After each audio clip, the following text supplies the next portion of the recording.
ജീവിതത്തിലെ ധന്യമായ ഒരു നിമിഷമെന്നാണ് എനിക്ക് അതിനെ സൂചിപ്പിക്കാറുള്ളത്. ഒരു വിശ്വാസിയെ സംബന്ധിച്ചിടത്തോളം അവരുടെ ജീവിതത്തിൽ ലഭിക്കുന്ന ഏറ്റവും വലിയ ഒരു പുണ്യദിനമാണ് എന്നെ സംബന്ധിച്ചത്.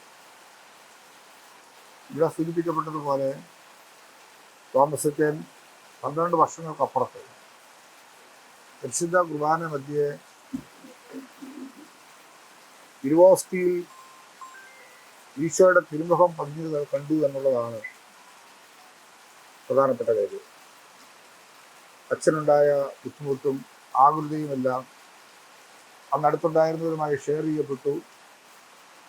അതൊരു ചരിത്ര നിമിഷമായി മാറി എന്ന് വേണമെങ്കിൽ ഒരുപക്ഷെ വിശ്വസിക്കാൻ കഴിഞ്ഞു എന്ന് എനിക്കറിഞ്ഞു. എങ്കിലും പിന്നീട് നടന്ന തുടർച്ചയായിട്ടുള്ള ഓരോ കാര്യങ്ങളും പരിശോധിക്കുമ്പോൾ കാണുന്നത് ഇത് ദൈവത്തിൻ്റെ ഹിതം നിറവേറ്റപ്പെടുകയാണ്. വിശ്വാസ സമൂഹത്തോട് നേരിട്ട് പ്രത്യക്ഷപ്പെട്ട് ഈശോ സംസാരിച്ചു എന്ന് നമുക്ക് പറയാൻ കഴിയും. അത് ഈ മലമുകളിലെ ഒരു കുടിയേറ്റ ഗ്രാമത്തിൽ അതിനുള്ള സാക്ഷ്യം വഹിക്കാൻ അവസരം കിട്ടിയെന്നുള്ളത് എല്ലാവരെയും സംരക്ഷിക്കാൻ ഉതകുന്ന ഒരു പദ്ധതി കർത്താവ് രൂപപ്പെട്ടിട്ടുണ്ട് എന്നുള്ളത് വേണം വിചാരിക്കുക. ഭയപ്പെടേണ്ടതില്ല, ഞാൻ കൂടെയുണ്ട് എന്ന വലിയ ബോധ്യം യേശുക്രിസ്തു നേരിട്ട് നമ്മളെ ബോധ്യപ്പെടുത്തുക.